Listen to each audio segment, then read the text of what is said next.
అందరికీ నమస్కారం. మీ కాటే సుబ్రహ్మణ్యం. మన రామచంద్రాపురం నియోజకవర్గాన్ని కాకినాడ జిల్లాలో కలపాలని, అలాగే కొంతమంది ప్రతిపక్ష నాయకులు, అఖిలపక్ష నాయకులందరూ కూడా రామచంద్రాపురం డివిజన్ని తొలగించి కొత్తపేట డివిజన్లో కలిపేస్తున్నారని చాలామంది ధర్నాలు, రాష్ట్రోకోలు, ఆందోళనలు చేపట్టడం జరిగింది.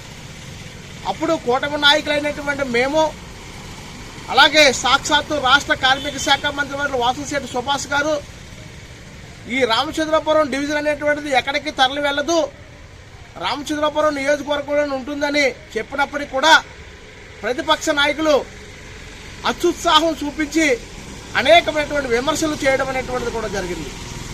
మరి సత్యం ఫౌండేషన్ స్థాపించి ఈ రామచంద్రపురం నియోజకవర్గంలో ఉన్నటువంటి అనాథ పిల్లలందరినీ కూడా దత్తత తీసుకుని లక్షలాది రూపాయలు హెచ్చించి వారి చదువుకి ఖర్చు పెడుతున్నటువంటి వాసంశెట్టి సత్యం గారిని, అనేకమైనటువంటి సేవా కార్యక్రమాలు చేస్తున్నటువంటి సత్యం ఫౌండేషన్ అధినేత వాసంశెట్టి సత్యం గారిని అనేకమైనటువంటి విమర్శలు చేయడం, అంతేకాకుండా ప్రతిపక్ష నాయకుడు పిల్లి సూర్యప్రకాష్ గారు దుర్భాషలు ఆడడం కూడా మనం అందరం కూడా విన్నాం.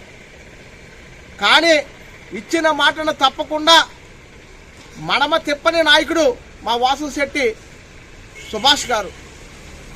ఇచ్చిన మాట ఏదైతే ఉందో దాన్ని నిలబెట్టుకునే విధంగా రాష్ట్ర ముఖ్యమంత్రి వర్యులు నారా చంద్రబాబు నాయుడు గారిని, ఉప ముఖ్యమంత్రి వర్యులు కొణిదెల పవన్ కళ్యాణ్ గారిని, లోకేష్ గారిని కలిసి ఈ రామచంద్రపురం డివిజన్ రామచంద్రపురంలోనే ఉండే విధంగా, ముఖ్యంగా కేగంగవరం, రామచంద్రాపురం, అలాగే మున్సిపల్ ఈ 3 మండలాల పరిధిలో డివిజన్ ఉండే విధంగా సరికొత్త అధ్యాయాన్ని రాష్ట్రంలోనే తొలిసారిగా మరి నమోదు చేయడం అనేటువంటి జరిగింది.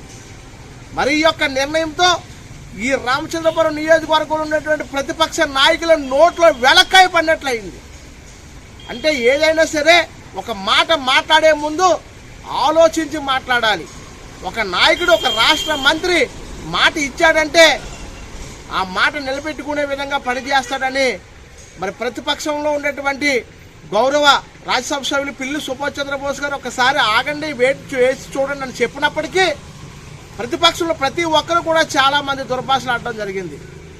మాటకి మాట సమాధానం కాదని మేమందరం కూడా భావించి, మంత్రి గారు కూడా భావించి నిన్న ముఖ్యమంత్రి గారితో సరైనటువంటి హామీ తీసుకుని ఈరోజు రామచంద్రపురం నియోజకవర్గానికి వస్తున్నారు. ఇది కూటమి నాయకులు సాధించినటువంటి విజయంగా మేమందరం కూడా భావిస్తూ మంత్రి గారికి ఈ రామచంద్రపురం నియోజకవర్గంలో ఉన్నటువంటి ప్రతి ఒక్కరూ కూడా హృదయపూర్వక ధన్యవాదాలు తెలియజేస్తూ ఉన్నాం.